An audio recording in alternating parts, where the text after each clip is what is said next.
അപ്പോ ഇന്ന് നമ്മളെ VIBGYOR arts and sports club അവതരിപ്പിക്കുന്ന സമൂഹത്തറയാണ്. പറയാൻ കിട്ടുന്നില്ലേ കേട്ടോ, കള്ളി തുണി കെട്ടേക്കണേ. ഇന്ന് ആ കുഞ്ഞുട്ടിന്റെ ഫുൾ ടീമുണ്ട്. പോയേക്കാം. പണ്ടാരെ അറിയോ, വാപ്പയാണ് വാപ്പ. പോയേക്കാം. അപ്പൊ ഇതാണ് ഇതിന്റെ പെട്ടോ മൂപ്പരോടൊക്കെ വർത്താനം വേണ്ടി നേരെ നോക്കുമ്പോഴേ കുഞ്ഞാണി പാത്രമൊക്കെ പിടിച്ച് അപ്പം ഇങ്ങനെ ചൂടുന്നു. എന്തോന്റെ ലെവല്. പിന്നൊരു ഭാഗത്തില്ലേ നമ്മള് നൂൽപുട്ടും അപ്പൊക്കെ ആകെ ലൈവ് പരിപാടി കേട്ടോ. ജഗ പോകാം. പിന്നെ നോക്കുമ്പോൾ കോയി ഇങ്ങനെ പൊരിന് അടുപ്പത്ത് നാട്. ഞാൻ അതിന്റെ അടി കൂടെ പോയേ മുത്തല്ലിമായി ഒന്നും നോക്കില്ല. എന്റെ മുഖത്ത് ചൊറുക്കൊന്നും നോക്കാം മാത്രല്ല കേട്ടോ. നമ്മളെ നാട്ടുകാർ ഫുള്ളാണ് വന്നിട്ടുണ്ട്. ജാതി മതം നോക്കാതെ എല്ലാവരും എല്ലാ പരിപാടികളും പങ്കെടുക്കും. അതാണ് നമ്മുടെ നാടിന്റെ ഒരു ഗുണം കേട്ടോ. അതിന്റെ അടി കൂടി ഈ ബക്കറ്റും പിടിച്ചെടുക്കുന്ന എന്തിനാ പടച്ചോന്ന് കേട്ടോ. നമ്മള് പിന്നെ തുണിയൊക്കെ മടക്കി കുത്തി നേരെ നമ്മളെ പരിപാടി നോക്കി. വത്തക്ക വെച്ചു, സമൂസ വെച്ചു, അങ്ങനെ ഫുൾ വെക്കലായിട്ടോ. നമ്മള് പിന്നെ ഒരു പരിപാടിക്ക് ഇറങ്ങില്ലേ, പരിപാടി ഉഷാറാക്കിട്ടല്ലേ വിടുള്ളൂ. പിന്നെ നമ്മള് വെള്ളമൊക്കെ പാർന്ന് നമ്മളെല്ലാരും വന്നിട്ടോ. നോമ്പറക്കാൻ ടൈം ആയപ്പോ നമ്മളെ സഭ കണ്ട് ഫുള്ളായി. ഏകദേശം നമ്മളെ നാട്ടുകാർ മൊത്തം വന്നിക്കണ്. പിന്നെ നമ്മളെ കുട്ടികളും വന്നിട്ടുണ്ടോ.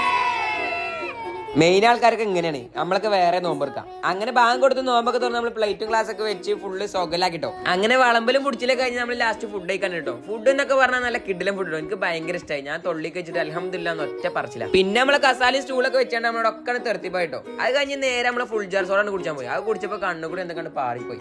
ഏതായാലും അങ്ങനെ ഇങ്ങനെയൊക്കെ നമ്മളെ പരിപാടി തീർന്നു. ആയിക്കോട്ടെ, പിന്നെ കാണാൻ ഏതായാലും.